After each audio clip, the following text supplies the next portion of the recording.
अगर आप प्राचीन काल में पहुंच जाएं और बचे हुए पके चावल को किसी कोने में ऐसे ही फेंक दें, तो कुछ दिनों बाद उसमें से एक अजीब सी सुगंध आएगी और एक हल्की खट्टी सी महक वाली तरल बनी मिलेगी। यही प्राकृतिक किण्वन फर्मेंटेशन है।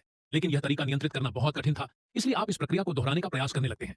आप अनाज को भाप में पकाकर मिट्टी के मटके में रखते हैं और तापमान तथा सफाई पर नियंत्रण रखते हैं, ताकि किसी भी प्रकार के अवांछित जीवाणु से खराबी ना हो और धीरे धीरे वह स्थिर रूप से शराब में बदल सके।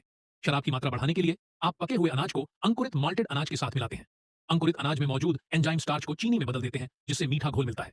लेकिन यह घोल बहुत मीठा होने के कारण शराब की मात्रा कम होती है और यह ज्यादा दिनों तक टिक भी नहीं पाती।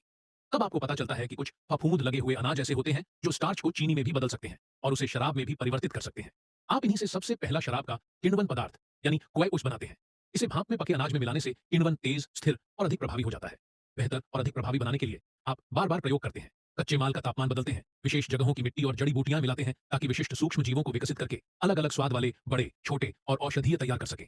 लेकिन आप इससे भी अधिक प्रबल शराब बनाना चाहते हैं, इसलिए आप भाप आसवन की विधि खोज लेते हैं। किण्वित शराब को गर्म कर भाप में बदलते हैं और फिर उसे ठंडा करके बूंदों में संघनित करते हैं। इस तरह पहली बार शुद्ध और तेज सफेद शराब तैयार होती है। नई शराब की तीखी और कड़वी स्वाद को सुधारने के लिए आप उसे मिट्टी के बड़े घड़ों में भरकर भूमिगत तहखानों में लंबे समय तक रखते हैं। धीरे धीरे उसका स्वाद मुलायम, सुखद और परिपक्व हो जाता है। यही है पुराने तरीकों से शराब का परंपरागत परिपक्वकरण। बधाई हो, आपने प्राचीन शैली की पूर्ण कला का आविष्कार कर लिया।